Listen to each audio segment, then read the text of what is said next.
The United States just lost a war it didn't even know it was fighting. While Washington celebrates military victories and economic growth numbers, the real battlefield has shifted to something much more dangerous: the war for the global payment system. This week, something unprecedented happened in the shadows of international finance. Brazil quietly activated the BRICS bridge system, and for the first time in 80 years, major economies completed cross-border transactions without touching a single U.S. bank.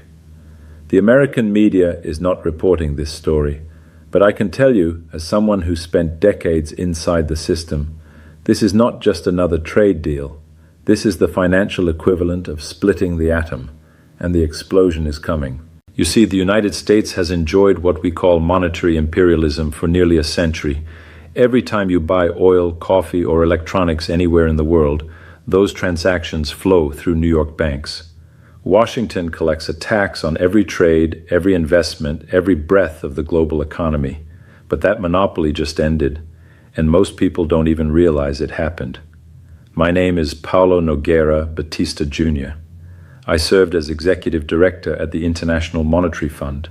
I sat across the table from finance ministers of collapsing nations. I know how empires fall. They don't collapse from outside invasions. They collapse when their money stops working. And the American money is about to stop working. Let me explain what happened this week in Brazil. President Lula signed an executive order that sounds boring to most people, but this order just declared independence from the US financial system. Brazil can now trade directly with Russia, China, India, and South Africa using our own central bank digital currencies. No dollars, no SWIFT system, no permission from Washington. Think about what this means. When Brazil sells soybeans to China, we no longer convert our reais to dollars first. We settle the trade instantly using blockchain technology backed by our central banks. The transaction is faster, cheaper, and completely invisible to US regulators. For 50 years, America's greatest weapon was not their military, it was SWIFT, the Society for Worldwide Interbank Financial Telecommunications. Every international bank transfer in the world flows through this Belgian company controlled by the US Treasury until now. The BRICS bridge is not just an alternative to SWIFT. It is a declaration of war against monetary colonialism, and it's working.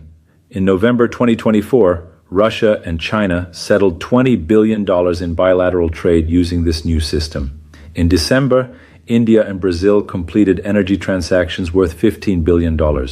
By January 2025, South Africa joined the network. The numbers are still small compared to the global economy, but remember, every revolution starts with small numbers.